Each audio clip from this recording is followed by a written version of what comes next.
Salut tout le monde, c'est Soren. On se retrouve aujourd'hui pour le chapitre 5 de Moonlight Lovers. J'espère que ce sera encore un chapitre palpitant comme les 4 premiers. Alors, pour rappel, dans le chapitre numéro 4, il s'était terminé sur un épisode dramatique. On était tombé sur le corps d'une jeune femme avec laquelle Béliat avait passé la soirée dans un club, le Moondance. Elle était au milieu d'une ruelle, morte vraisemblablement, la gorge tranchée. Et quand on est revenu sur nos pas pour tenter de la sauver après l'avoir entendu hurler, on s'est retrouvé face à la silhouette de Béliat. Donc on a supposé que c'était lui qui l'avait agressé. Et on s'est sauvé. Donc on s'était arrêté là. Donc j'ai hâte de connaître la suite. Donc c'est parti, continuez l'histoire. Je ne pas m'endormir, je ne devais pas m'endormir. 3 jours que je me forçais à me caler de nouveau sur un rythme de jour, avec un succès plus que mitigé pour le moment. Je ne voulais plus avoir à croiser Béliat, ou aucun autre vampire du manoir. Au final, j'avais surtout croisé Raphaël au détour des couloirs, sans toutefois évoquer ce qui s'était passé. Son tempérament posé et prévenant m'avait légèrement apaisé. Mais comment est-ce que j'avais pu être aussi naïve ? L'image de cette pauvre fille, égorgée par Béliat, ne cessait de me traquer dans mes cauchemars, et invariablement, mon visage finissait par remplacer le sien, comme pour me rappeler qu'être un calice ne faisait pas pour autant de moi une immortelle. Même si je suis un garde-manger de luxe, qu'est-ce qui empêchait Béliat de me tuer au final ? S'il a dérapé avec cette fille, il peut le faire avec moi aussi. Il va savoir combien d'autres y sont passés avant, avec lui ou les autres. Ça n'aurait rien d'aberrant. Quand je vois Ivan ou Ethan, je ne vois pas ce qui les en empêcherait. J'attrapai l'oreiller avec rage pour me le coller sur le visage, y étouffant un rugissement exaspéré. Étendu sur le lit au milieu des livres que j'avais accumulés, j'essayais désespérément de me distraire, mais sans résultat probant. Je manquais de quelque chose d'évident. Un but. Je vais faire quoi maintenant ? Ça fait 3 jours que j'évite tout le monde et que je fais mine de ne pas les entendre quand ils viennent frapper à ma porte. Je suis coincée ici, je ne peux pas m'enfuir. Ce n'était absolument pas ainsi que j'imaginais prendre possession de ce manoir. J'avais eu le temps de ruminer cette idée depuis l'attaque de Béliat. L'idée de reprendre ce qui m'appartenait trottait dans ma tête, se frayait petit à petit un chemin jusqu'à ma conscience. Ce n'était encore qu'un souhait vague, un espoir qui enflait dans ma poitrine. Mais je m'y accrochais, en attendant de le consolider. Je ne vais pas pouvoir rester enfermée indéfiniment ici, de toute manière. Non seulement je somnole toute la journée, mais je meurs d'ennui. J'ai vite fait le tour du manoir. Je vais aller remettre les livres à leur place. J'essaierai de trouver Vladimir ou Raphaël à la tombée de la nuit pour leur parler de ce qui s'est passé avec Béliat. Que je sache quand même si c'est courant ou pas.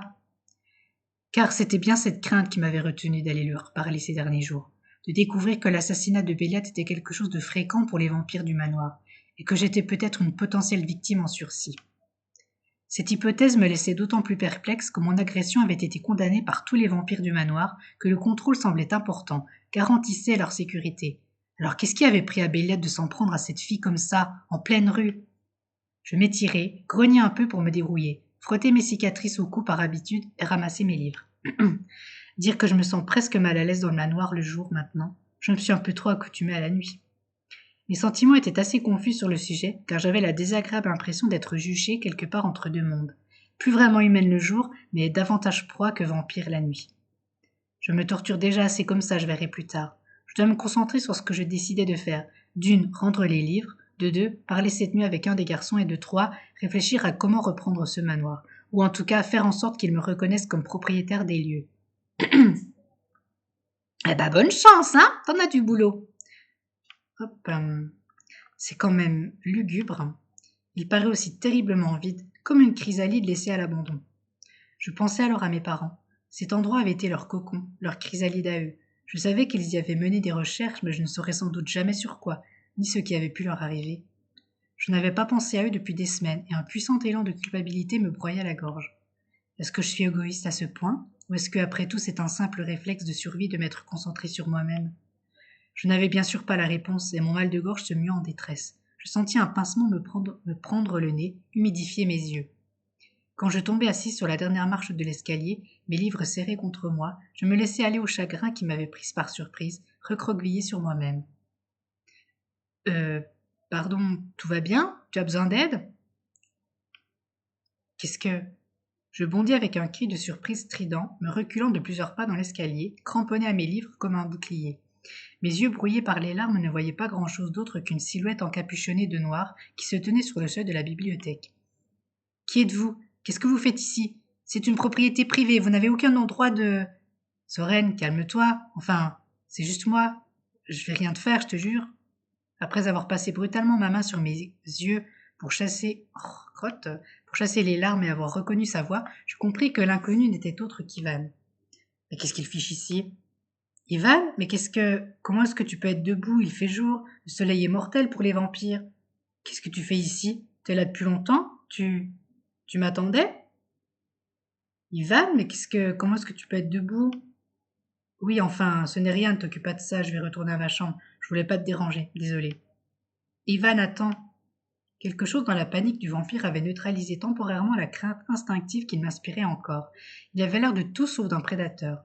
On aurait plutôt dit un mulot entre les serres d'une chouette et qui tentait désespérément de s'en échapper. C'est quoi cette cape? Tu la mets pour te déplacer en plein jour? Et comment est-ce que tu peux survivre? Les autres ne font pas ça? C'est la lumière directe qui nous brûle et nous consume. Cachés dans l'ombre, nous pouvons survivre, même si le jour nous affaiblit beaucoup. La plupart d'entre nous seraient morts sinon. Des vampires ont déjà dû fuir de jour pour sauver leur vie. Mais toi, tu ne fuis rien, n'est-ce pas? Pas vraiment. Ivan, tu n'étais pas en train de me surveiller, j'espère. Si c'est Béliade qui le lui a demandé. Te surveiller? Pourquoi est-ce que je te surveillerais? Puis sa panique, je m'étais attendu à ce qu'Ivan me déballe tout immédiatement, mais sa surprise manifeste me fit hésiter. Est-ce que je me trompais? Eh bien, je ne suis pas en bon terme avec Béliade depuis quelques jours et il n'est pas du genre à abandonner. Est-ce qu'il ne t'aurait pas demandé de surveiller ce que je fais? Si ce n'est pas Béliade qui lui a demandé, alors il n'y a qu'une seule autre raison. Bah, faut pas être parano, hein. Si c'est pas Béliade qui lui a demandé, il n'y a qu'une seule autre raison. Enfin, je vois pas laquelle. Je croyais que tu n'en avais plus après mon sang, que ça ne se faisait pas de se nourrir du calice d'un autre. Tu n'arrives toujours pas à te contrôler, c'est ça? Oh, non, ça n'a rien à voir avec ça. Je vais mieux. C'est toujours difficile de sentir ton sang, mais c'est supportable. Je me suis habituée. Quand je te vois aussi crispée, j'ai du mal à te croire. C'est parce que je fais des efforts. Si j'étais vraiment incapable de me contrôler, tu crois que nous serions en train de discuter si calmement? Bon, si tu le dis. Mais c'est quand même étrange. Je n'ai jamais vu aucun de vous debout dans la journée. Si tu ne l'expliques pas, je vais être obligée de demander aux autres.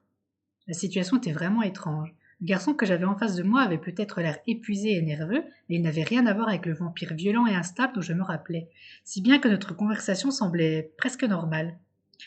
Ivan triturait le coin de sa cape comme si quelque chose le tourmentait et qu'il ne se résignait pas à me le dire. S'il te plaît, ne le dis pas aux autres, surtout à Vladimir. Je ne suis pas censée sortir la journée. C'est dangereux et ça ne leur plaît pas. Si c'est pour risquer ta vie, ça ne m'étonne pas. Pourquoi est-ce que tu fais ça? C'est que… Même si les autres ont l'air bienveillants avec Ivan, difficile d'oublier tous les problèmes qu'il amène. Il n'ose peut-être plus être avec les autres vampires, ou bien il a peur de leur jugement. Une seconde, c'est vrai qu'Ivan est le vampire le plus jeune du manoir. Si ça se trouve, c'est encore plus récent que je ne le croyais. Peut-être qu'il a du mal à perdre l'habitude de vivre le jour. Ouais, peut-être On va faire la B. C'est à cause de ta nouvelle condition, c'est ça? Tu as du mal à vivre la nuit? Un peu comme moi, en fait. Ah, eh bien, c'est assez proche de la réalité, oui. Je ne pensais pas que tu comprendrais ça. Essayer de vivre le jour comme je le fais, c'est surtout lié au fait que je me sens encore humain. Et les autres me disent que c'est malsain. Qu'en m'accrochant à ce que je n'ai plus et en refusant d'en faire le deuil, j'ai encore plus de mal à accepter ma condition de vampire. Oh, les mots d'Ivan résonnèrent en moi dans un écho troublant. Je les chassai fermement de mon esprit. Je n'étais pas un vampire. J'étais bien humaine, moi, humaine et rien d'autre. Ils n'ont peut-être pas tort, non? Tu ne peux pas revenir en arrière, tu es un vampire quoi que tu fasses. Pourquoi t'accrocher à tes anciennes habitudes? Je crois que je te comprends quelque part. Être un calice affecte forcément ma vie, alors je préfère me raccrocher à mon humanité. Oh bah, je te comprends, hein. Moi je suis pas un bout de viande non plus, je te comprends. C'est aussi ce que je ressens, même si ma condition est plus extrême. Mais je ne sais pas si c'est plus simple pour toi. Être un calice est une situation moins tranchée. Qu'est-ce que tu veux dire? Ce que je veux dire, c'est que l'on ne peut pas nier à quel point tu es lié au monde vampirique. Quelles que soient tes nouvelles aptitudes, tu restes plus proche des humains. Tu peux sortir le jour, tu n'as pas besoin de leur sang, mais ta vie dépend d'un vampire. Et ce lien finira par modifier ce que tu es. Encore ces fameux pouvoirs, franchement, j'ai l'impression que vous en parlez beaucoup pour pas grand-chose. Il paraît que ça vient de façon assez subtile. Des sens renforcés, une plus grande force, des réflexes accrus, des dons de persuasion, tous ces dons que nous, vampires, possédons aussi. Ça n'a pas l'air de te rendre heureux pour autant.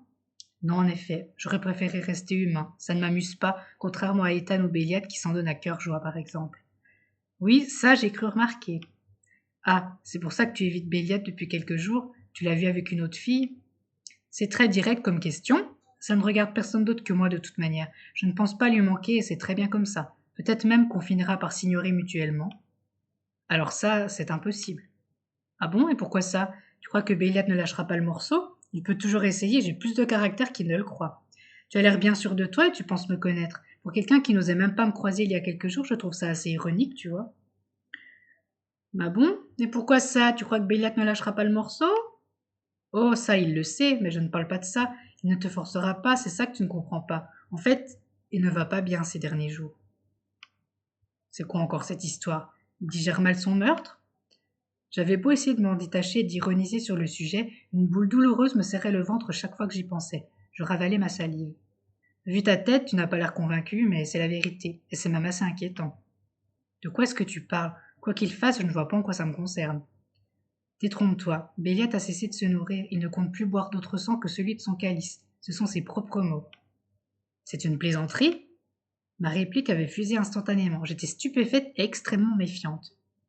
Ça, car ça ne ressemblait pas du tout à Béliat. Peut-être qu'il espère attirer mon attention, en tout cas il y a forcément une raison. Béliat ne fait rien par hasard.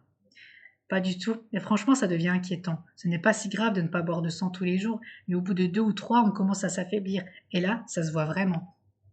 Et vous gobez ça. Il pense que moi je vais avaler ça. Franchement, il faudrait être naïf. Vous me l'avez tous dit, Béliat ne pense qu'à lui. Pourquoi est-ce qu'il s'infligerait quelque chose qui lui coûte? C'est juste un moyen de me faire céder et de reprendre l'avantage.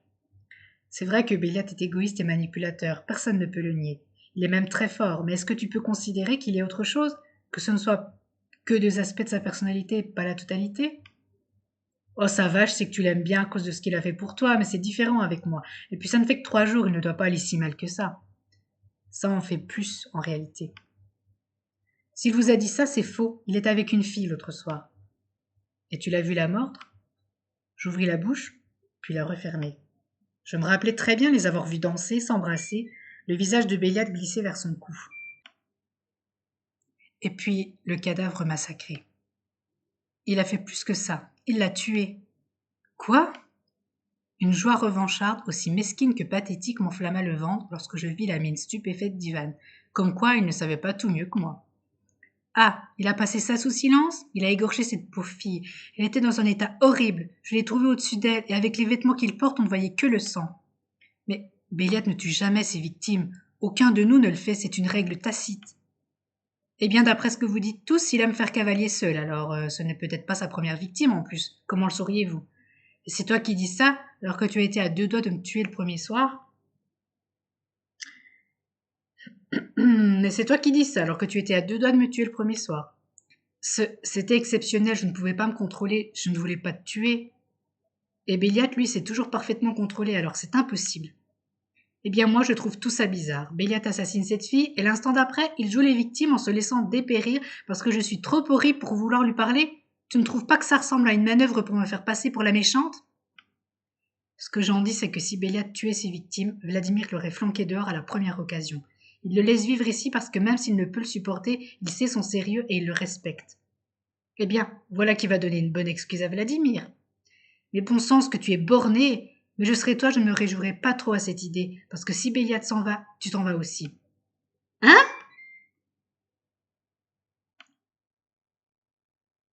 Hein? Tu es son calice. Où il va, tu vas. Alors avant de le juger et de le pousser vers la sortie, pose-toi quelques questions. S'il a vraiment eu un meurtre, ça me paraît très louche. Ivan, tu n'étais même pas au courant, il l'a caché, c'est ça qui est bizarre. On n'en a peut-être pas parlé par prudence, ou alors on me soupçonne peut-être.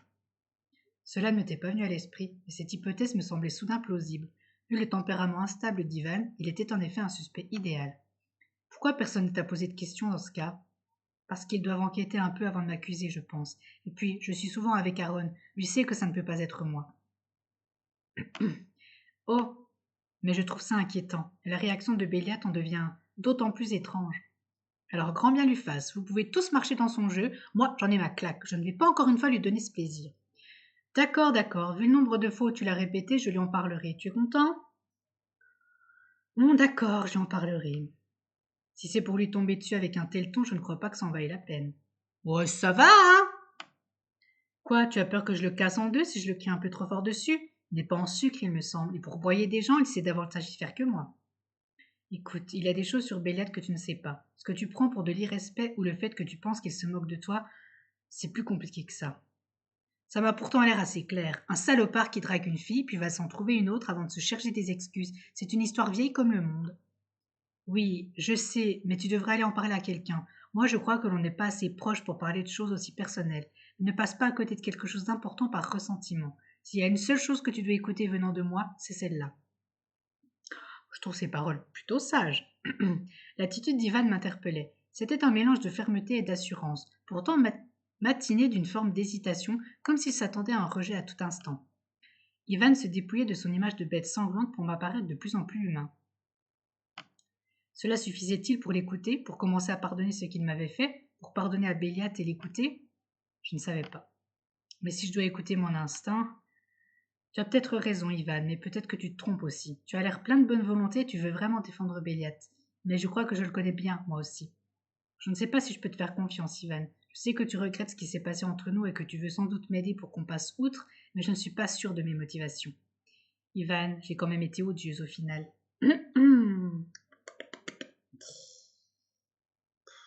Voilà, on va faire amende honorable. J'ai quand même été odieuse. J'avais de bonnes raisons de vouloir le punir, évidemment, mais il est temps que ça s'arrête. En plus, peut-être qu'il vient de me donner des informations très importantes pour la suite. D'accord, j'y penserai. Je n'oublierai pas ce que tu m'as dit. Vraiment? Enfin, rien ne t'oblige à m'écouter, tu sais, même si j'en suis heureux. Après ce qui s'est passé entre nous, je comprendrais que tu ne veuilles pas me pardonner. J'ai vraiment hésité. Ce serait plus simple, c'est sûr, plus confortable. J'aurais un coupable tout désigné et un bouc émissaire dès que je me sens mal. C'est ce à quoi je m'attendais. Je l'aurais mérité. Et c'était bien cette résignation qui avait fini par me toucher. Je connaissais mal, très mal le passé d'Ivan, mais je pouvais sentir que c'était quelqu'un qui avait souffert, qui connaissait la solitude. J'ai encore raté, je vais aller trop vite. Je ne veux pas continuer à vivre comme ça. Je veux aller de l'avant pour le moment. Tu as l'air de vouloir m'aider, tu connais bien Béliat et tu en sais plus que moi. Alors oui, je vais t'écouter. Oh, alors j'espère que ça te sera utile, parce que je crois vraiment qu'il y a quelque chose. Et j'espère que ce ne sera pas un énième espoir déçu. Je ne sais pas où on va maintenant, mais ça me fait quelques pistes à suivre. Il faut vraiment que je parle de tout ça à Raphaël. Il est forcément au courant pour le meurtre et il pourra m'en dire davantage sur Béliat sans être de parti pris. En tout cas, j'espère. Ivan, est-ce que je peux te donner ces livres à ranger du coup? Tu connais mieux que moi la bibliothèque et si je dois voir un des vampires cette nuit, il vaut mieux que je prenne un peu de repos. Oui, bien sûr, et désolé de te demander, mais à propos d'aujourd'hui, je ne parlerai pas de ton escapade. Merci. Alors, passe une bonne nuit? Oui, on peut dire ça. À une prochaine fois, Ivan. Je n'avais plus qu'à regagner ma chambre en espérant que les pensées qui tourbillonnaient dans mon esprit me laissent assez de répit pour m'endormir. Mais je sens que ça va être compliqué. Je revins à ma chambre avec un drôle de goût en bouche. J'avais l'impression que ma discussion avec Ivan venait de marquer un tournant dans ma situation. En bien ou en mal, j'étais incapable de le dire. En dehors du choix que j'ai fait à propos de Béliat, je ne pensais pas pouvoir discuter si longtemps avec Ivan sans avoir peur. C'est une sensation assez bizarre. En fait, la vraie bizarrerie était plus profonde. J'avais parlé à Ivan, certes, mais c'était plus que ça. J'avais eu de la compassion pour lui. Je m'étais mise à sa place. Est-ce que comprendre si bien un vampire veut dire que je commence davantage à appartenir à leur monde qu'au mien? De quoi est-ce que j'ai envie? Je repensais à ces fameux pouvoirs, aux promesses d'Ethan, de Béliat, peut-être que mon rejet complet de ma condition les empêchait de se développer. Si j'acceptais d'être un calice, si je travaillais ces pouvoirs avec Béliat, est-ce que cela les éveillerait? En ai-je envie? Marcher sur ce chemin était s'abandonner mon humanité et avancer sur une voie où il n'y avait plus de lumière? Ça fait trop de questions et trop de personnes avec qui en parler. Demain, j'irai trouver Raphaël. Je commence à connaître mes colocataires maintenant. Lui saura m'aider, m'écouter et me répondre. Je n'ai plus qu'à dormir et retrouver cette nuit à laquelle j'appartiens de plus en plus. Quant à savoir jusqu'à quel point, il faudra que je finisse par faire un choix. Cette situation, elle est trop difficile à supporter. Au lit. Ah, la lumière de la lune, ça faisait longtemps. C'est un réveil presque aussi efficace que le soleil. Je ressentais presque du réconfort à retrouver cette luminosité douce, ces teintes froides et fortes. La nuit ne m'effrayait plus. Je la trouvais pleine d'ombre et de mystère, mais je les maîtrisais de mieux en mieux. Je n'avais plus à m'en cacher. Je les tissais moi aussi. J'entendis du bruit. Les autres doivent déjà vaquer à leurs occupations. Je trouverai probablement Raphaël à la bibliothèque, ou alors Vladimir me renseignera. En tout cas, me revoilà, chère nuit. Au final, tu m'as manqué. Chaque fois que je passe dans les couloirs, j'ai peur que Béliat en surgisse. Là, j'ai vraiment des risques de le croiser. J'ai intérêt à me dépêcher et ne pas traîner en route. Je vais essayer la bibliothèque. Ah, c'est le mauvais vampire, mais au moins ce n'est pas Béliat. Bonsoir, Ethan. Seigneur, une revenante. Je commençais à me demander si on n'allait pas finir par enfoncer la porte, juste pour être sûr que t'étais encore là. Béliat m'aurait déjà ramené par la peau du cou, sinon. C'est assez juste, mais bon, maintenant que tu es là, tu devras aller le voir, ça en devient pathétique de le voir s'affamer pour rien. Alors c'est vrai, il refuse vraiment de se nourrir. S'il avait si faim, il aurait pu venir me réveiller, il s'est déjà passé de mon autorisation avant. Il nous a sorti des inepties comme quoi vous aviez une sorte de pacte qui n'était pas censé se servir sans ton autorisation. Pour une fois, je suis d'accord avec lui, tu vois, il s'est assez servi de moi comme ça. Qu'est-ce qui lui prend? T'as bien vu comment l'autre soir qu'il se fichait bien de boire un autre sang que le mien. Je comprends pas pourquoi ça le pique d'un coup. Pour une fois, je suis d'accord avec lui. Eh, ça aurait pu être pire, gamine. Billiat pense peut-être avec son ceinturon, mais il est loin d'être un pauvre type, t'aurais pu tomber sur pire, comme moi. Ça donne envie, dis donc, mais tu peux jouer les bravaches, il me semble que tu as quand même bien joué les garde-fous quand on est au Moondance. Ouais, bah, que veux-tu? Une fois par an, les planètes sont en parfait alignement. Il m'arrive alors de penser à quelqu'un d'autre que moi. N'empêche qu'il est moins égocentrique qu'il veut le montrer. Enfin, je verrai pour Béliat plus tard, ce n'est pas lui que je cherchais. Est-ce que tu sais où est Raphaël? Sans doute à la bibliothèque, mais j'ai cru entendre qu'il avait des plans ce soir. J'en sais pas plus, tu finiras bien par le croiser, le manoir est pas immense et il s'en éloigne rarement. Merci, pardon. Et je pense à ce que je t'ai dit, va voir Béliat avant qu'il se traîne à quatre pattes, tellement il a faim. Cette vue-là, j'aime la voir que dans certaines circonstances. Charmant. Vraiment très délicat. Parfait. C'est officiel. Ethan, award du type le plus classe du monde. Exactement, du manoir, exactement. Ah, il y a quelqu'un. À demi masqué par l'obscurité de l'endroit, je reconnaissais une grande silhouette mince tendue vers un des rayonnages. Mais quand le viand... Excusez-moi, hein? Mais quand le vampire se recula dans la lumière des vitraux, je pris conscience de mon erreur. Oh, bonsoir, Vladimir. Eh bien, après 3 jours d'absence, tu as l'air plutôt déçu de me voir. Je me demandais si tu allais bien. Oui, oui, ça va. C'est cette histoire de meurtre qui t'a choqué? Béliat nous a avertis de ce qui est arrivé à cette fille et que tu étais non loin quand ça s'est produit.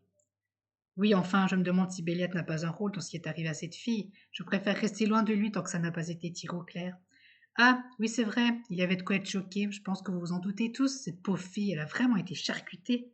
Il y avait de quoi être choqué, hein, elle a été charcutée, la pauvre. C'est un détail aussi inquiétant que son meurtre, en fait. Tuer une victime est déjà grave. Le faire de façon aussi sauvage est un signe alarmant. Vous ne faites pas de victime, vous, n'est-ce pas?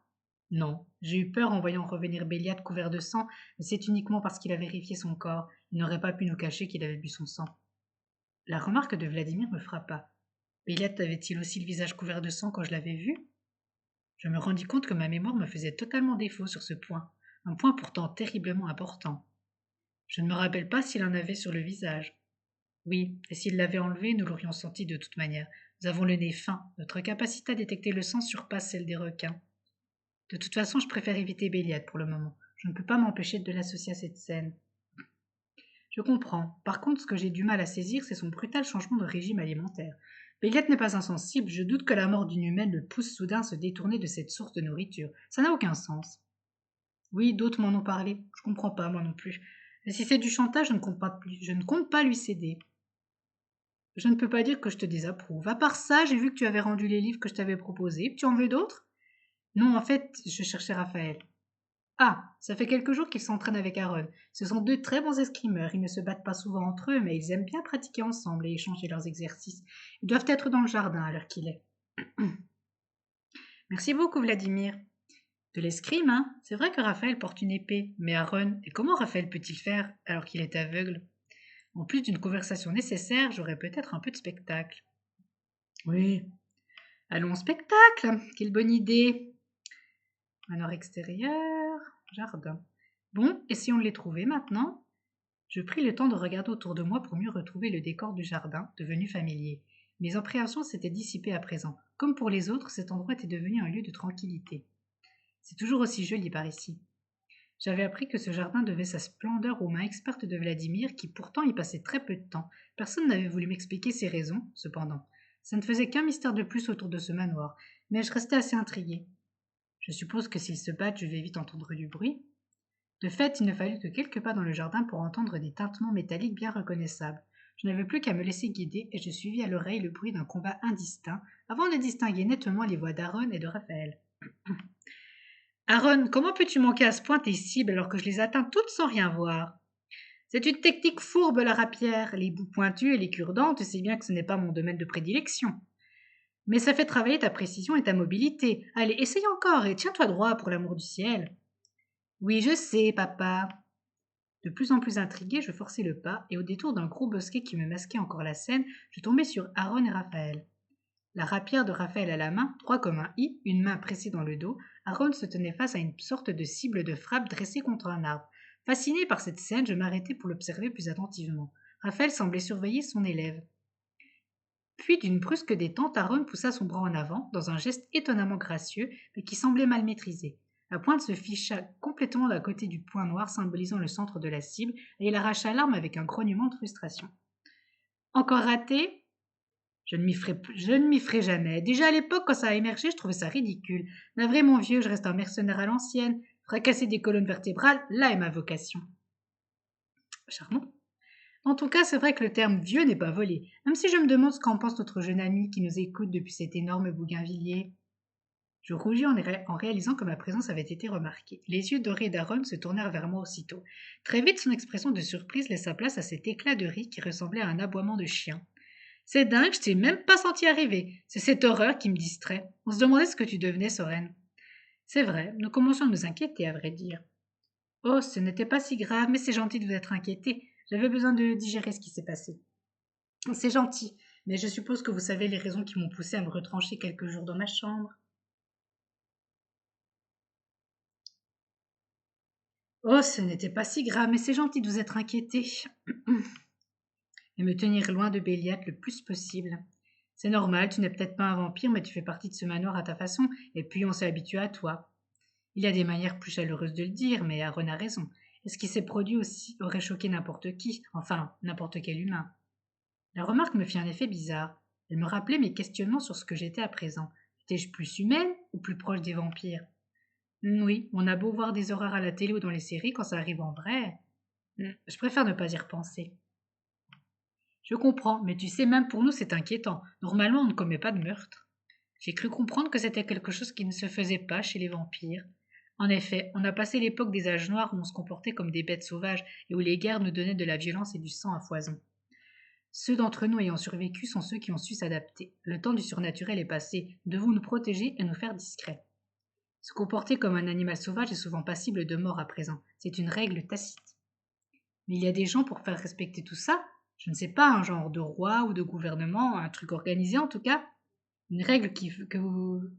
Une règle que vous faites respecter. Si c'est l'un d'entre vous qui a commis ce crime, il y a des gens pour faire respecter tout ça. Pas vraiment, chacun est maître chez soi, ce qui peut donner naissance à beaucoup de problèmes. Mais dans l'ensemble, il arrive que l'on se ligue aussi avec d'autres pour nous protéger et ramener l'ordre. Et puis de toute façon, et puis de façon générale, un vampire qui viendrait braconner sur le territoire d'un autre, surtout d'un groupe, doit être de base un individu dangereux pour les humains et pour nous. Ça parle beaucoup de se protéger, l'air de rien, alors que ce sont les humains les victimes. Le pire, c'est que ça ne m'a même pas choqué au premier abord. Et vous êtes vraiment certain que c'était un autre vampire? Pour l'avoir haché menu et mise dans cet état, c'était pas dur à vérifier. Il faut juste espérer que c'était un paumé de passage et qu'il n'y aura pas d'autres agressions. Le flair d'Aaron et l'instinct de chasseur d'état n'ont hélas rien donné. Ce sont nos meilleurs pisteurs, nous ne pouvons rien faire de plus. C'est tout? Vous n'allez rien faire de plus? Un vampire agresse et massacre des humains, et c'est tout ce que ça vous fait? Sérieusement? Et vous vous contentez de cette explication pour Béliat, alors que c'est lui que j'ai vu pencher sur son cadavre et couvert de sang? C'est tout. Vous n'allez rien faire de plus. Un vampire agresse et massacre des humains, c'est tout ce que ça vous fait. Fouiner dans les affaires de la police humaine ne donne jamais rien de bon. Faire profil bas et surveiller les événements est une qualité de base pour survivre. Béliat semble même faire du zèle en refusant de se nourrir de sang humain à présent. Il refuse de se nourrir d'un autre sang que le mien, plutôt. Ah, t'es au courant alors, parce que franchement c'est pathétique, on aurait besoin qu'il arrête son cirque et se nourrisse. Alors autant vous le dire, tant que je ne sais pas ce qu'il motive, je ne compte pas céder à ce chantage ridicule. Voilà autre chose. Aaron, tu voudrais bien me laisser un moment avec Soren? Le timbre si calme et doux de Raphaël nous avait arrêtés tous les deux. Si Aaron semblait perplexe de l'intervention de son ami, il n'hésita pourtant pas longtemps. Après un regard pour Raphaël puis pour moi, il se contenta d'hausser les épaules, de ramasser la rapière qu'il avait laissée et s'éloigna jusqu'à disparaître à notre vue. Eh bien, c'était persuasif. Aaron a confiance en mon jugement, et je commence à me dire que tu n'es pas venu ici pour une simple balade nocturne. Est-ce que tu ne me cherchais pas quelqu'un qui rapportait tes soupçons par hasard, ou quelques questions glissantes au sujet de notre ami Béliat? Sans surprise, la perspicacité de Raphaël dépasse largement celle des autres. C'est possible, mais pourquoi avoir chassé Aaron? Parce que c'est quelqu'un d'impulsif malgré ses nombreuses qualités. S'il y a quelque chose de vraiment inquiétant, je préférerais en juger seul d'abord avant de lui rapporter les faits et qui se lance sur le sentier de la guerre. Ah, je vois. Pourtant, quand j'en parle, personne ne semble prendre mes doutes à propos de Béliat au sérieux. En réalité, nous nous sommes méfiés de Béliat. C'est un homme intelligent, perspicace, particulièrement doué pour comprendre les gens et donc pour les manipuler. Je ne sais pas si je l'aurais dit de façon si admirative, mais assurément c'est un sale con très doué pour obtenir ce qu'il veut. C'est une plaisanterie. Béliat est l'individu le plus égoïste que je connaisse. Il n'en a rien à faire des gens. C'est une plaisanterie. Béliat est l'individu le plus égoïste que je connaisse. Il n'en a rien à faire des gens.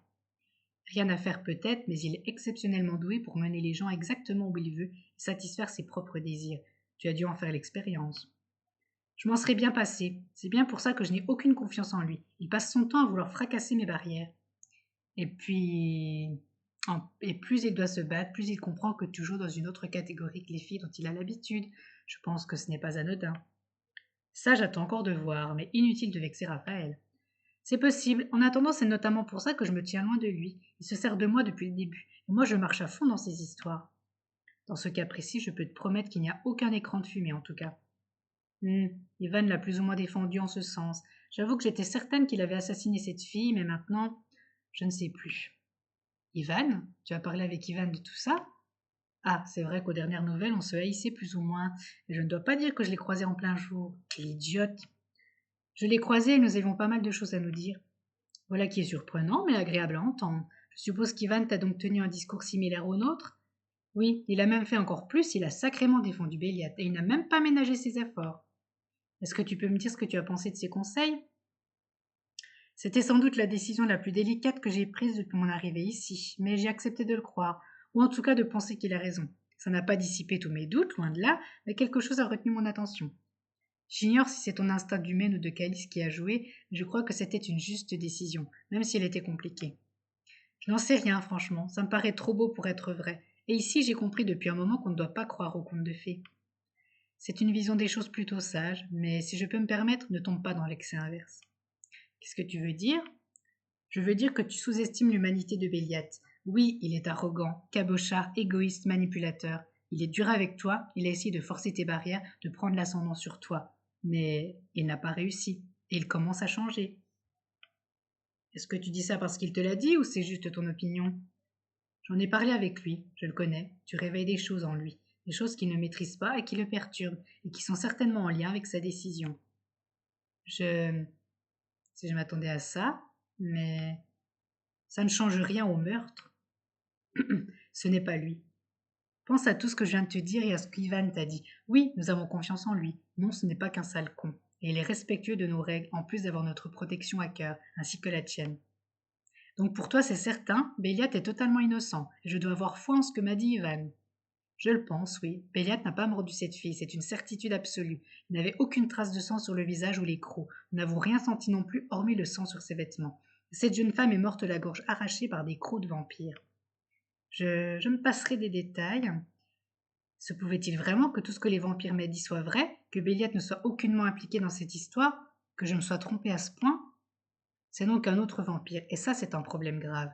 Mais en parallèle, le fait que Béliat ait pris cette décision surprenante est aussi un souci.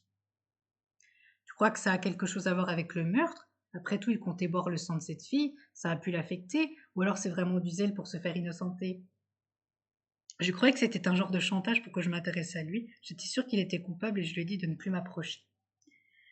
Je croyais que c'était un genre de chantage pour que je m'intéresse à lui.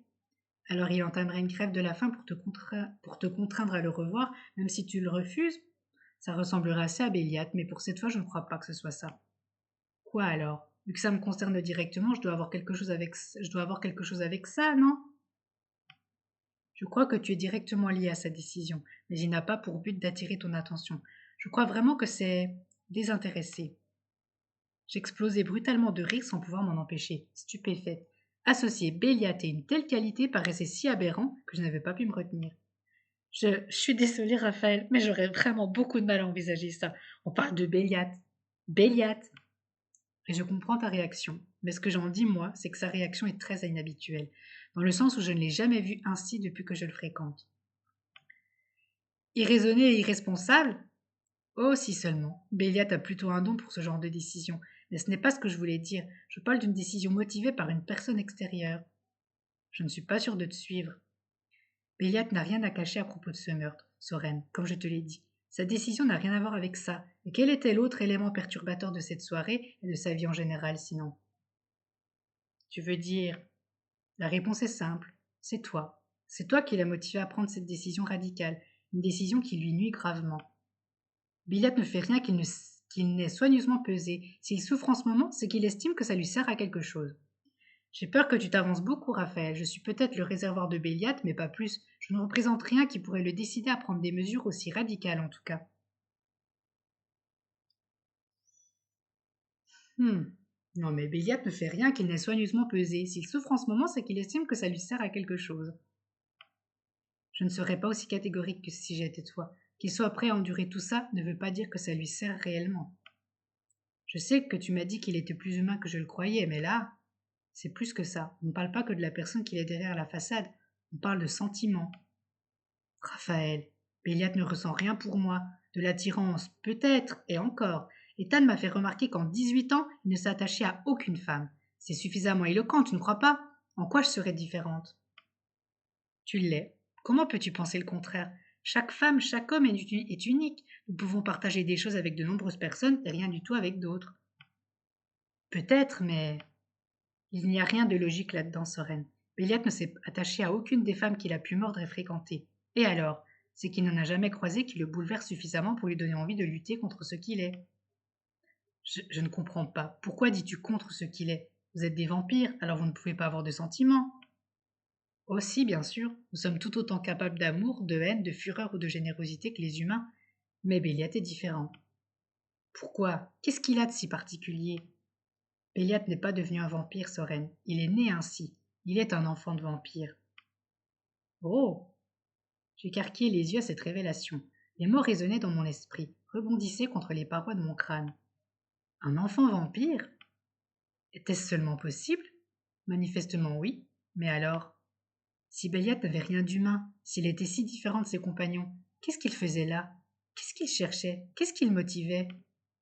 J'étais venu pour des réponses, pas pour davantage de questions. Ce silence en dit beaucoup sur ce que tu dois ressentir. Tu peux poser tes questions si tu le désires. J'essaierai d'y répondre, mais tu te doutes que je vais te recommander d'en parler surtout avec Béliat. Tu as bien dit que les parents de Béliat étaient des vampires. Comment est-ce possible? Vous n'êtes pas des humains, c'est... Comment peut-il y avoir des enfants vampires?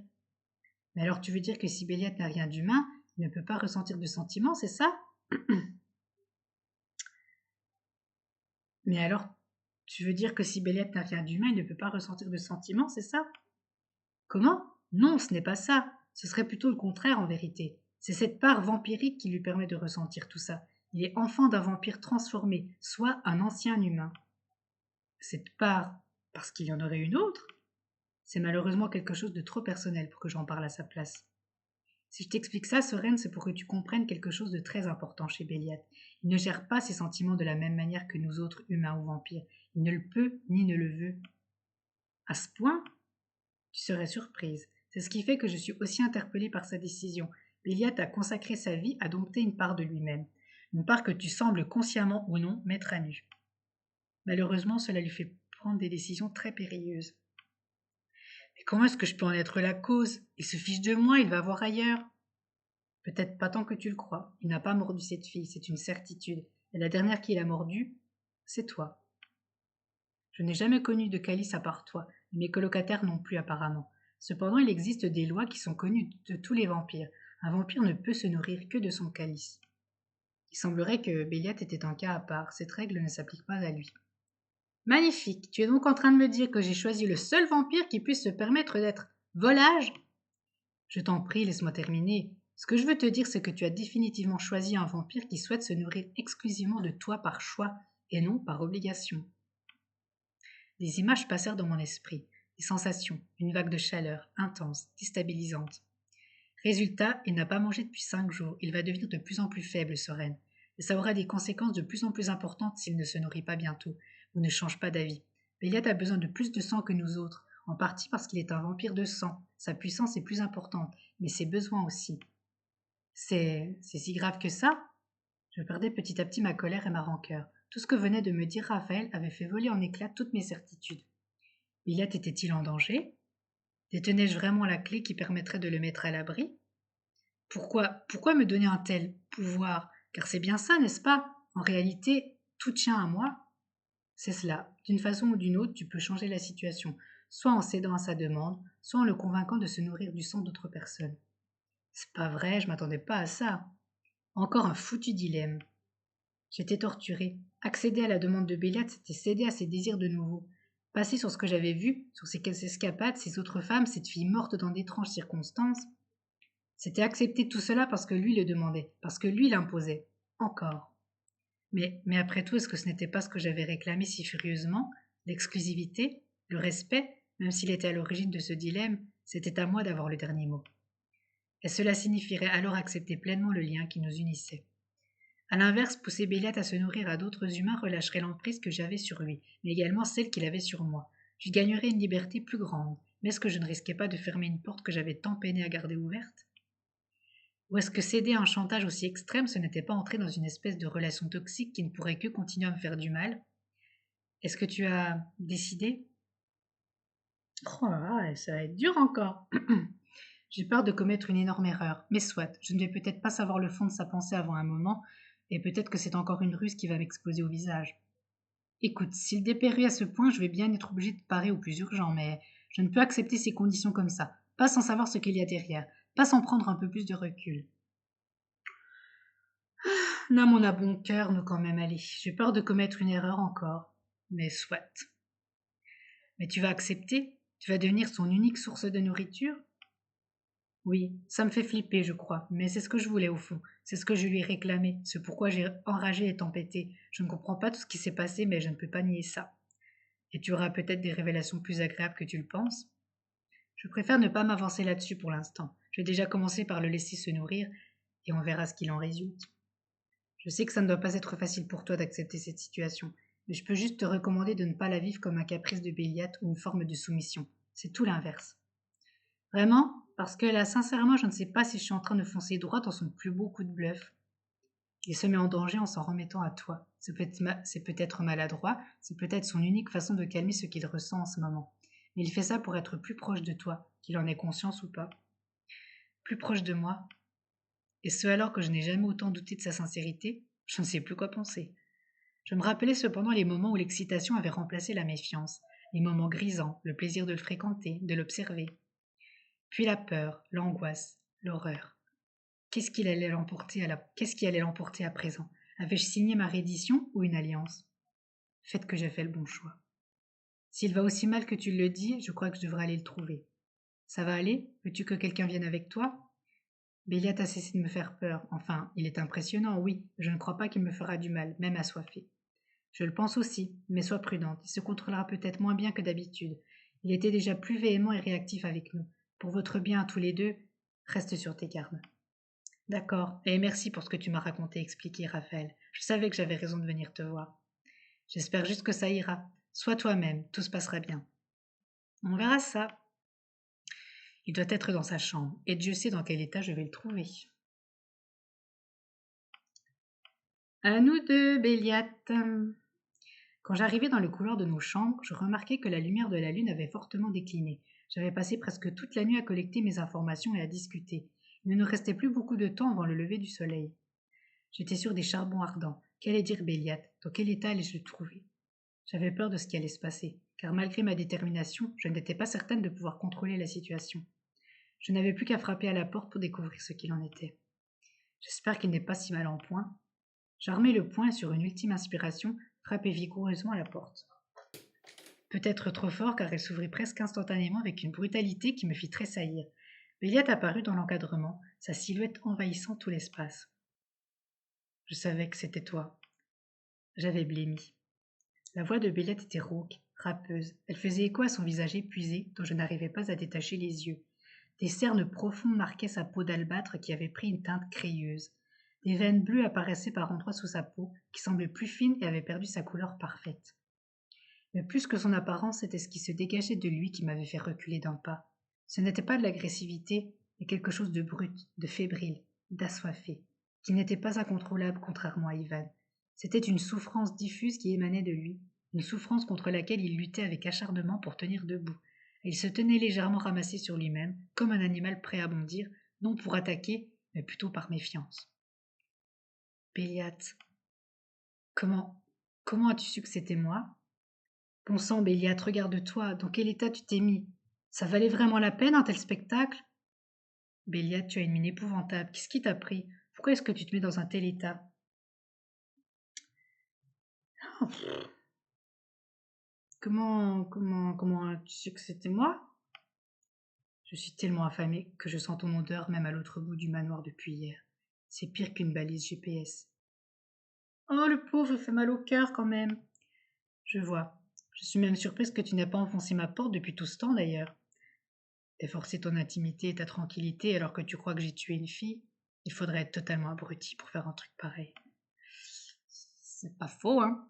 J'avais tressailli à son langage beaucoup plus familier et brutal que d'habitude. Oui, sans aucun doute, Béliat semblait souffrir et se laisser aller. Je ne suis pas venue pour parler de ça. Enfin si, en partie, mais il y a plus important. J'ai appris par les autres ce que tu as décidé et l'état dans lequel tu es en train de te mettre, sans raison. Sans raison? Vraiment? Tu es devenu extra lucide? Ou mieux encore, tu penses peut-être que je le fais par plaisir, de la mise en scène et du drame? Tu peux me le dire, j'ai tout entendu ces 3 derniers jours. J'étais déstabilisée, je n'avais jamais entendu Béliat parler ainsi. Cet étrange mélange de sarcasme, de fatigue, de lassitude et d'obstination. Je ne savais pas quoi penser, ni comment gérer Béliat. Je suis passée par différentes phases, je me suis posé beaucoup de questions aussi, et pour le moment je n'ai plus aucune certitude. À tout hasard, t'es venu pour brasser du vent ou pour parler de quelque chose d'utile? Ouh, bah c'est sympatoche! Tu nous mets l'ambiance, Béliat! Je tressaillis. Ce n'était pas vraiment agressif, mais Béliat semblait clairement à bout de nerfs. Je suis venue pour que tu cesses de te laisser mourir de faim et qu'on règle ce qui s'est passé il y a quelques jours, parce que tu me dois quelques explications. J'ai pas bouffé cette fille, si tu veux savoir. Non, je sais. J'ai eu du mal à l'admettre et une partie de moi a encore du mal à y croire, mais les autres m'ont expliqué que ça ne pouvait pas être toi. Formidable. En somme, tu croirais n'importe qui dans ce manoir, à part moi. Arrête ça, Bélia, tu sais très bien que c'est ton état qui te fait dire ça. C'est pas aussi tranché que ça, pourquoi est-ce que tu dis ça? Tu penses que je croirais aveuglément ce qu'on me dit tant que ça ne vient pas de toi? Peut-être, sans doute même, mais comment est-ce que tu veux qu'il en soit autrement, Béliat?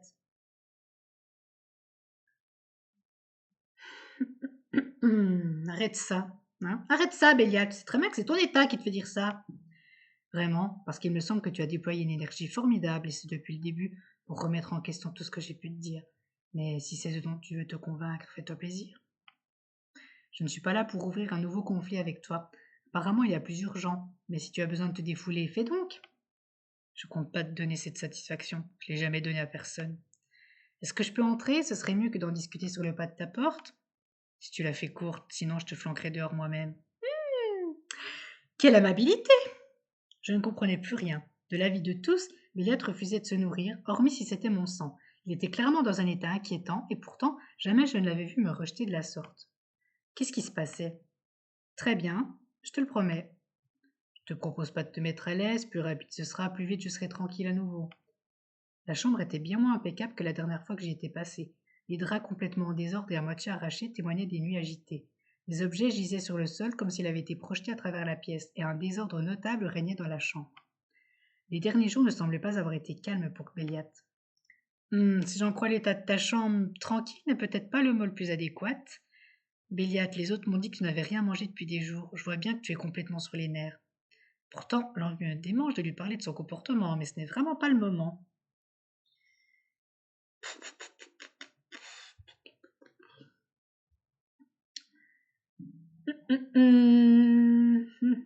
On va faire une petite pensée intérieure. Hein. Pourtant, l'envie de me démange de lui parler de son comportement.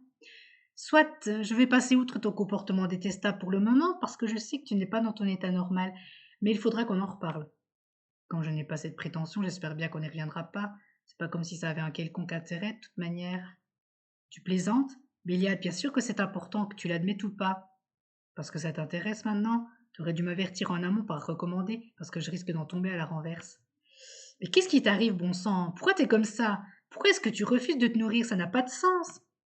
Ça a le sens que je veux lui donner et la vie des autres, y compris le tien, mais complètement indifférent. Écoute-moi bien, peut-être qu'on n'est rien l'un pour l'autre, mais je suis bien sûre d'une chose, c'est que tu n'es pas quelqu'un d'autodestructeur. Il y a une raison à ton comportement, et que je le veuille ou non, elle est forcément liée à moi. Oh, parce que tu penses influencer ma vie à ce point? J'ai proclamé le contrat de toutes mes forces à tous les habitants de ce manoir, mais ils m'ont détrompé. Tu te laisses crever de faim parce que tu ne veux te nourrir que de mon sang. Eh, je suis un salopard égoïste, d'oublier ton dramaturge, ce n'est jamais qu'une lubie parmi tant d'autres. Oh non, pas quand elle te met à genoux, qu'elle t'ôte toutes tes forces, qu'elle te transforme en squelette maladif. Tu prends trop soin de ton apparence pour que ça te soit égal. C'est plus que ta personnalité et ta vanité, ce sont tes armes.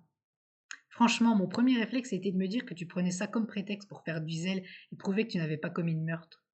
Même si ça me paraît totalement incongru, il faut quand même que je te le demande. Est-ce que ça a un rapport avec le fait que je t'ai surpris dans la boîte avec cette fille? Et même si j'en doute fortement, j'ai même fini par me demander si ça avait un lien avec le fait que je me sois tant battue pour exiger que tu me respectes et que tu me demandes mon autorisation pour me mordre.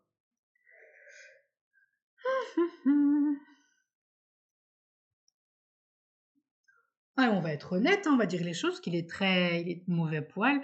Franchement, mon premier réflexe était de me dire que tu prenais ça comme prétexte pour faire du zèle, que tu allais baratiner les autres en disant que tu ne voulais boire que mon sang. Et pourquoi ça serait pas ça? Ça me ressemble assez. Parce qu'il n'y a pas besoin de ça pour prouver que ce n'est pas toi, je le sais à présent. Alors pourquoi? Pourquoi tu te fais tant de mal? Tu tiens à peine debout. Béliat, ça ne peut pas continuer comme ça. Ça durera tant que je l'aurai décidé. Tu me crois trop faible pour tenir? Mais ça n'a rien à voir. Qu'est-ce que tu racontes? Personne ne te demande ça. Qu'est-ce que ça peut te foutre de toute manière? Tu me hais. Ton seul espoir de liberté serait que je crève. Ça devrait t'arranger de me laisser me dessécher dans cette chambre jusqu'à ce que je sois trop faible pour bouffer un rat. Ouh! J'aime bien ce petit côté revanchard là, ça fait un petit peu comédie romantique dramatique. Je bois un petit coup parce que parler, c'est bien beau, mais ouf! Hein? Qu'est-ce que tu veux dire? La vérité toute crue, voilà ce que je suis en train de te dire. Je m'étonne que les autres ne te l'aient pas balancé histoire de rajouter une pierre à l'édifice de mon rôle de tortionnaire. Si tu meurs, j'y passe avec toi, mais si je meurs, tu es libre, chérie. Elle est pas belle la vie? Je, je n'en savais rien, et quand bien même je ne voudrais pas ta mort. T'en es vraiment certaine? Qu'est-ce que ça te coûterait après tout? Je suis rien pour toi. Tu peux sortir de cette chambre, attendre que la nature fasse son œuvre, et tôt ou tard tu serais libre. Ça ne te tente pas? Allez, ne me dis pas que l'idée n'est pas alléchante. J'avais du mal à respirer, c'était comme si le sol se déroulait sous mes pieds. Ce n'était même pas à cause de la révélation que venait de me balancer Béliade, cette réalité morbide selon laquelle ma liberté tiendrait à sa mort. Ces mots, cette rage, cette façon de se montrer si froid, de se faire autant de mal et de rejeter furieusement les autres alors que la solution se trouvait si proche. Je connaissais cette réaction. Je la connaissais si bien que la retrouver en miroir chez Béliade me tétanisait. C'était mon propre désespoir et mon propre mal-être que je voyais en face de moi. Je la retrouvais en la personne chez laquelle je m'y serais le moins attendu. Je ne pouvais avoir qu'une seule réaction. Dire les mots que l'on n'avait jamais dit à moi. Ça te plaît rien que je te dise ça? Que je te donne encore plus de quoi te vautrer dans ta souffrance et te convaincre que tu as raison de faire ça? Que je te dise que tout le monde s'en foutrait, moi la première? Ça ne marche pas comme ça, Béliette. Faut vraiment que tu ramènes tout à toi, hein. C'est ça, oui. La détestation de soi, je connais, Béliette. Je pense même que je la pratique à un sacré niveau, depuis pas mal d'années. C'est pas un nouveau venu dans la cour de récré qui va me le prendre, qui va me l'apprendre. Tu débloques, ça n'a rien à voir avec ça. Ah oui? Avec quoi alors? Depuis le début de cette discussion, tu ne m'as pas donné le début d'une explication. Si tu avais des raisons rationnelles, tu me les aurais dites. J'en déduis que c'est autre chose. C'est émotionnel. D'après ce que je sais de toi, ça doit être pire que tout. Un cri m'échappa brutalement. Une douleur fulgurante me transperça le bras. Béliade venait de m'agripper à peine ma phrase finie avec une force qui me stupéfiait vu de son état de faiblesse. Une force qui demeurait toute vampirique et me broyait les os. Tu racontes des conneries. Pour qui tu te prends? Tu sais qui je suis? Tu sais ce que je suis? Ce sont des putains de faiblesses humaines. Je suis pas comme ça. Je suis pas comme vous. Béliade me tenait contre lui, me rugissait au visage comme un animal enragé, poussé dans ses retranchements. Mon bras irradiait de douleur, la nervosité brûlante du vampire m'écrasait. Je ressentais sa présence dans tout mon corps, sa colère au plus profond de moi. Comme la lutte qui semblait faire rage dans son propre corps. Pourquoi? Pourquoi tu ne serais pas comme nous? Qu'est-ce qui t'interdit de ressentir, d'être plus qu'une chose vide et froide qui ne pense qu'à elle? C'est une force, même si c'est atroce, même si ça nous traîne plus bas que terre parfois. Être doué de sentiments et de tourments ne fait que donner un sens à la vie et nous donne l'envie et la force de nous battre. Je n'ai pas été élevé pour ça. Je suis pas né pour ça. Ma force, c'est ma différence. Je suis différente de toi, des autres. Je ne sais pas pourquoi tu veux tellement arracher de toi ce que tu peux ressentir. J'ai bien vu que tu tiens à certaines personnes ici. Tes amitiés aussi. C'est de la faiblesse au lieu d'être une force. L'autre soir, pourtant, tu avais quitté ce masque, tu étais toi-même. En tout cas, c'est l'impression que j'avais. Et l'homme que j'ai vu ce soir-là, pourtant, tu as renoncé à ta liberté pour placer ta survie entre mes mains, entre celles des autres, parce que tu n'arrives pas à dépasser quelque chose qui te ravage. Pou pou pou.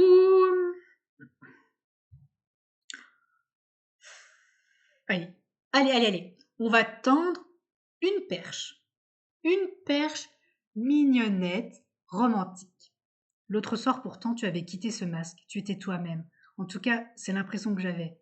Et l'homme que j'ai vu ce soir-là, c'était quelqu'un d'intéressant, d'intrigant. Quelqu'un à qui j'ai donné un peu de moi. Une partie de moi que tu n'as pas hésité à piétiner ensuite. Et tu vois où on en est maintenant? J'aurais jamais dû te proposer cette foutue soirée. Alors c'est bien moi. C'est quelque chose que j'ai fait qui te met dans cet état. Dis-moi ce que j'ai fait, bon sang. Mon hurlement rageur s'éteignit sous un assaut que je n'avais pas vu venir. Les lèvres brûlantes et fiévreuses de Béliade venaient de s'écraser sur les miennes, couvrant ma bouche, mes cris, aspirant ma fureur. Ses mains s'agrippaient à moi presque jusqu'à déchirer mes vêtements, marquaient ma peau sous le tissu en s'y cramponnant avec l'énergie d'un noyé qui retrouvait la surface. Oh, c'est bien décrit, hein? J'étais enveloppée de son corps penché sur moi, un corps dont la nervosité explosive palpitait sous mes doigts. Une rage que rien ne pouvait calmer consumait Béliade, le jetait encore et encore contre moi. Et j'y répondais de toutes mes forces.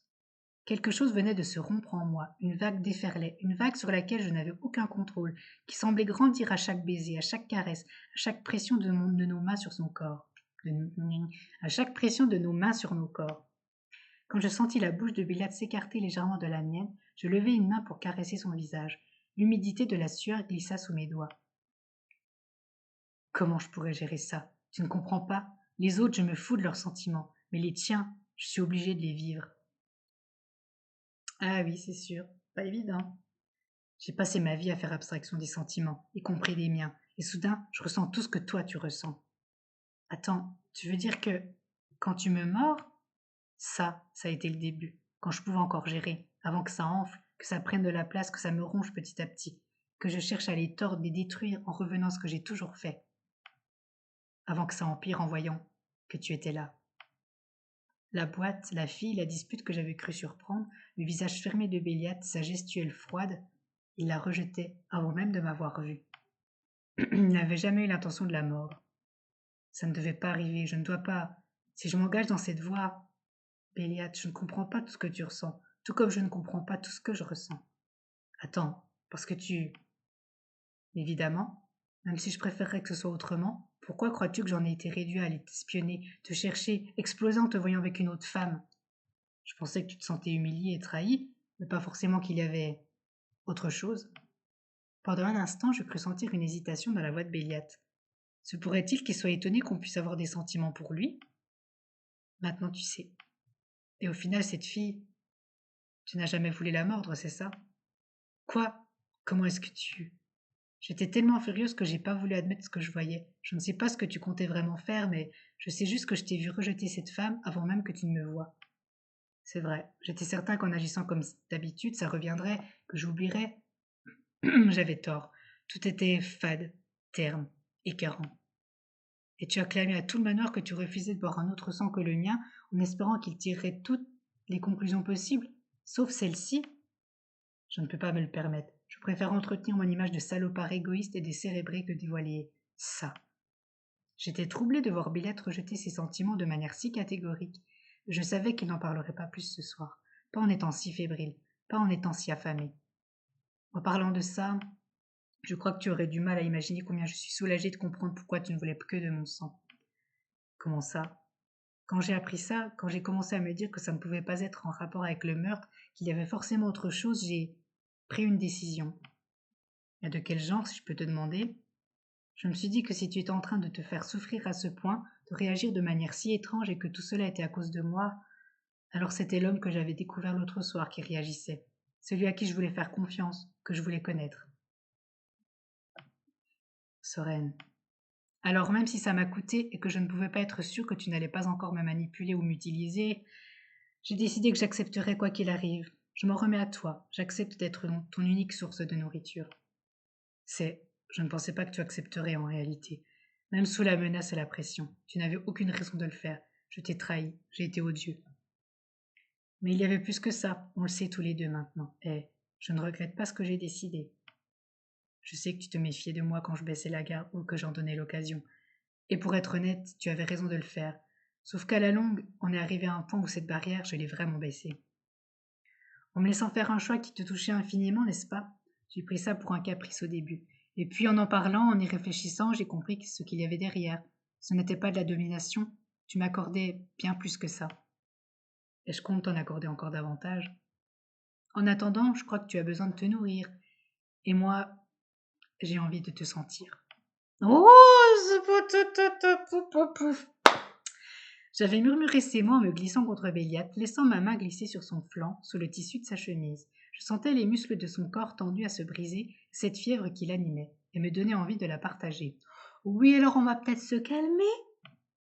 J'entendis Béliat déglutir. Sa langue émit un léger claquement en passant sur ses lèvres. Je sentais déjà l'odeur de rouille du sang. Une excitation enflait en moi jusqu'à se glisser dans chacun de mes membres, diffusant sa chaleur. Le souffle de Béliette s'était fait plus rauque, nos gestes étaient plus lents, nos mains plus aventureuses. Tu ne devrais pas me dire ce genre de choses, pas dans l'état dans lequel je suis, pas avec les images que j'ai en tête depuis des jours. Oh ah oui, des images? Mon index crojeta le passant de son pantalon, le tirant pour rapprocher Béliette de moi. Nos hanches se pressèrent, glissèrent en harmonie, comme un mouvement que nous aurions déjà eu de nombreuses fois. Des images que tu aimerais faire partager?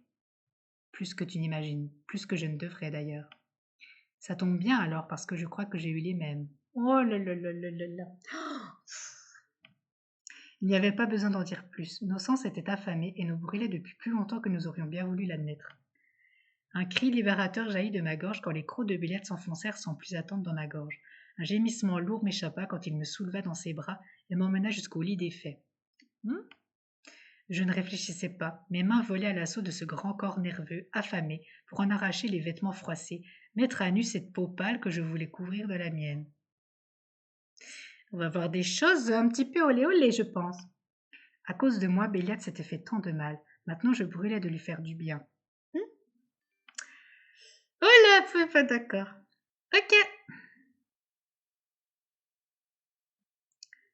Voilà, voilà. Elle n'a pas changé d'habit. Je dirais pas. Jamais il lave les habits parce que quand même la robe déjà la même, les habits de Béliat toujours les mêmes. Voilà. C'est mignon. Un bien dont j'avais tant envie que lorsque Béliat manqua de déchirer ma robe en me l'arrachant, ce fut un rire qui résonna dans la chambre. Sa passion m'embrasait, car je savais que si la faim la décuplait, sa source était bien plus profonde que l'envie de sang. Bon sang, tu es exquise, Sorel. Oh, merci, merci, c'est gentil. Du bout des doigts, Béliat orienta le sang qui coulait de mon cou, commença à tracer des sillons sur mon corps dévoilé. Les traits humides redessinèrent la ligne de mes clavicules, l'arrondi de mes seins, en effleurèrent les pointes dressées contre les paumes qui les englobaient, les caressaient. Son index glissa le long de mon ventre, leva une délicate goutte de sang au creux de mon nombril, avant de poursuivre la ligne plus bas encore, plus bas. Voilà. Au-dessus de moi se dressait Béliat, ses longs cheveux sombres encadraient ses épaules et son dos.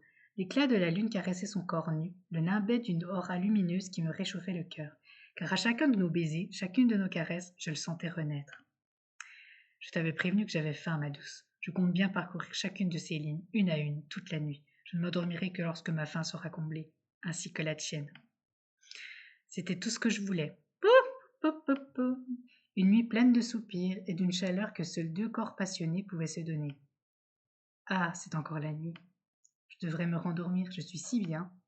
J'avais si sommeil, je m'étais levée contre le corps de Béliat et il me réchauffait délicieusement. Son bras était resté autour de moi, à me maintenir dans son étreinte, et son visage était incliné dans mes cheveux. Je sentais sa respiration lente, profonde, apaisante. Il me semblait presque sentir encore le poids de son corps sur le mien, sa respiration qui se mêlait à la mienne. Une respiration dont le rythme me semblait étrangement rapide à présent. Un parfum que je ne reconnaissais pas flottait dans l'air, une présence éveillait en moi une sourde impression de menace. C'était ça qui m'avait réveillée. Je me redressai brutalement dans le lit, les draps serrés contre moi. Béliat se réveilla en sursaut tandis qu'un rire cristallin transperçait le silence paisible de la chambre. Ah! Un rire qui alluma en moi le besoin animal de m'enfuir en courant. Eh bien, mais quelle exquise surprise! Si j'avais su que tu t'acoquinerais avec de si délicates créatures, Béliat, mon chéri, est-ce que tu me présenterais ta délicieuse amie? Oh là là! Terminez le chapitre. Oh, qu'est-ce que c'est que ça? Ah non, non, non, non, non, pause, pause, pause. C'est pas possible. On peut pas avoir ouvert la voie à un rapprochement, à des sentiments, à un début d'histoire d'amour, d'histoire d'autre chose, de plus intime, de plus corporel. Et ça, se retrouver avec une ombre menaçante qui appelle Béliat mon chéri et qui lui demande de lui présenter son calice. Non, non, non, non. Qu'est-ce qui va encore nous arriver de dingue? En tout cas, j'étais très contente de faire cette vidéo avec vous, qui a duré encore une fois plus d'1 heure. Si vous avez apprécié, je vous laisse mettre un petit like et un petit commentaire parce que ça fait toujours plaisir. Moi, je vous dis à très bientôt. Je vous fais des gros bisous. Ciao, ciao, ciao!